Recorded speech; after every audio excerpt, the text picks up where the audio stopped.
Amigos, en este nuevo video hablaremos de la delegación del gobierno de El Salvador encabezada por el presidente del Banco Central de Reserva, que se va con las manos vacías de la reunión que tuvo en Washington, donde también preocupa, según el FMI, la forma autoritaria del gobierno salvadoreño, las inversiones en Bitcoin, entre otras cosas.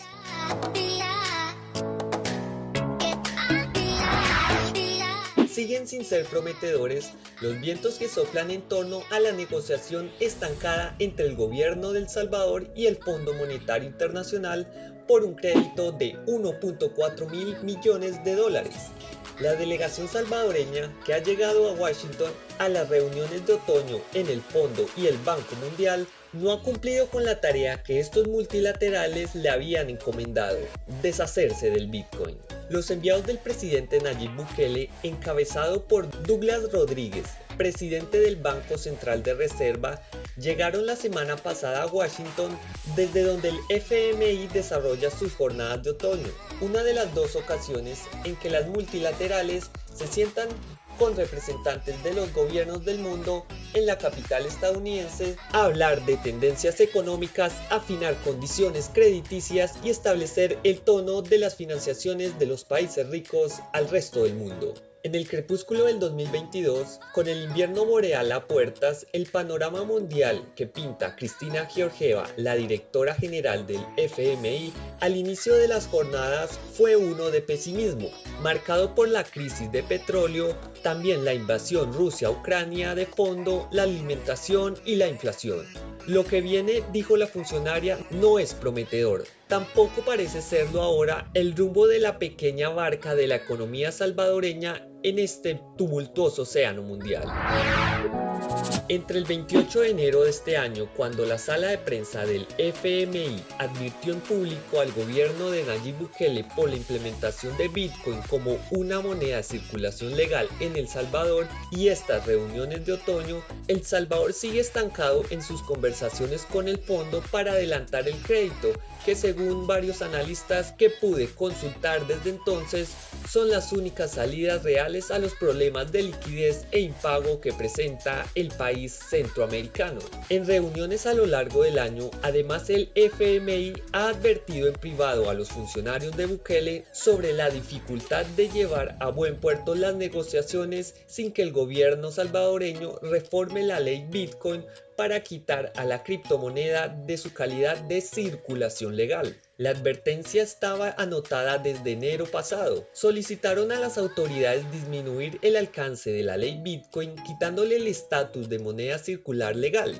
Algunos directivos del FMI también expresaron su preocupación por el riesgo asociado con la emisión de bonos amparados en Bitcoin. Entre agosto y septiembre del 2022, el FMI se volvió a reunir con los salvadoreños. Uno de los encuentros ocurrió en Washington y en él participó Ibrahim Bukele, hermano del presidente. Según pude confirmar, un funcionario multilateral del fondo y un asistente legislativo estadounidense con conocimientos de las negociaciones, quienes hablaron desde el anonimato porque no están autorizados a hacerlo en público. Ahí el fondo reiteró a los salvadoreños que sin esa reforma las negociaciones no avanzarían. La enmienda no ha ocurrido. El Bitcoin, a pesar de haber salido de la agenda pública de Bukele tras múltiples controversias, sigue siendo de circulación legal. Sin eso resuelto, no va a pasar nada con el crédito, dice uno de los funcionarios del FMI. También pesa sobre la delegación salvadoreña que Estados Unidos está prestando más atención a la situación política de El Salvador y a los señalamientos al gobierno de Bukele por la violación a los derechos humanos y a la Constitución. Desde los pasillos del Congreso y de la administración Biden, funcionarios que atienden a las relaciones con Centroamérica también han sugerido en público y en privado que Washington utilice su influencia en el FMI y en el ámbito comercial para presionar a El Salvador. En agosto, por ejemplo, el senador demócrata Bob Meléndez, presidente del Comité de Exteriores de la Cámara Alta, pidió a la administración Biden que considere retirar a El Salvador los beneficios del Tratado de Libre Comercio con América del Norte, CAFTA, sus siglas en inglés. para lidiar con los retrocesos democráticos durante el gobierno de Bukele. Es una acción fuerte y la recomiendo, dijo entonces Menéndez en una audiencia del Senado en la que comparó a El Salvador con la Nicaragua de Daniel Ortega. También en septiembre, durante una audiencia de la Comisión de Derechos Humanos de la Cámara de Representantes, el congresista demócrata Jim McGovern cuestionó a los funcionarios del Departamento de Estado sobre las posibles sanciones al gobierno de Bukele, a lo que estos contestaron que están explorando todas las herramientas legales y diplomáticas a su alcance. ¿Incluye esto las negociaciones con el FMI? Se le preguntó a un funcionario estadounidense familiarizado con la situación en El Salvador y dijo que es una decisión política si la Casa Blanca toma la decisión política de utilizar las negociaciones con el fondo para presionar el Tesoro, que es lo que representa a Estados Unidos en el FMI, presionará. De hecho, según explicó un funcionario latinoamericano del fondo, es que lo que ves en el tema salvadoreño son criterios técnicos relacionados al Bitcoin, nada más ni nada menos.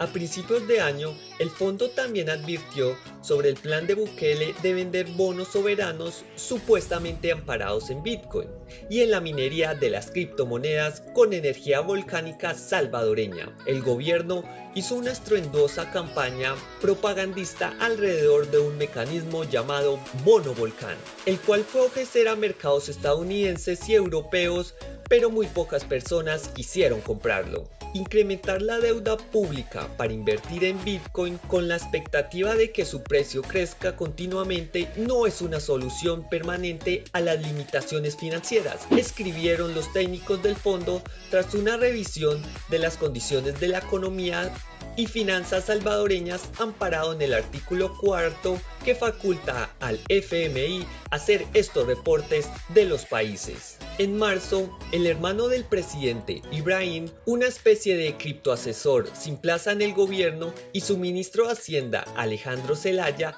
viajaron incluso a Europa a tratar de vender el bono para obtener fondos que sirvan en partes para afrontar el vencimiento de la deuda por $800 millones en enero del 2023.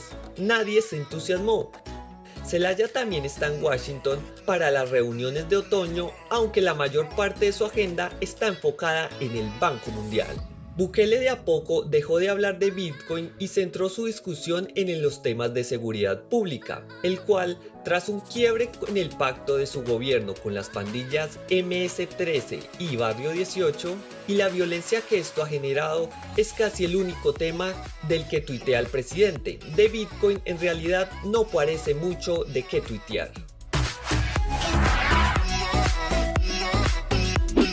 Desde que en septiembre del 2021 entró en vigor la ley que dio calidad de circulación legal a la criptomoneda, el presidente salvadoreño ha comprado 2.831 bitcoins, ha gastado alrededor de $107 millones en ese asunto. Hoy, por la caída imparable en el precio de Bitcoin, el valor real de esa compra es de un poco más de $44.8 millones. Claro está que el gobierno, al no haber vendido ningún activo, aún no ha tenido pérdida. La respuesta más reciente de Bukele ante la falta del acuerdo con el FMI y la insistencia con el Bitcoin fue la recompra en septiembre de bonos soberanos, lo cual generó, según las cifras que hizo públicas el presidente, un ahorro de 575 millones, muy por debajo aún de lo que adeuda el país para los vencimientos que vienen en 2023 y uno de 2025. Con este panorama, la delegación salvadoreña que pasea por los pasillos del FMI y el Banco Mundial por estos días en Washington viene con el Bitcoin aún con la etiqueta de moneda circular legal, es decir, sin cumplir la condición más importante del fondo para continuar con la negociación. Gracias por acompañarme a ver esta información sobre la lucha que está dando El Salvador a las grandes potencias en torno al Bitcoin. Me gustaría que en los comentarios dejaran su opinión sobre este tema muy interesante para los interesados en las finanzas descentralizadas.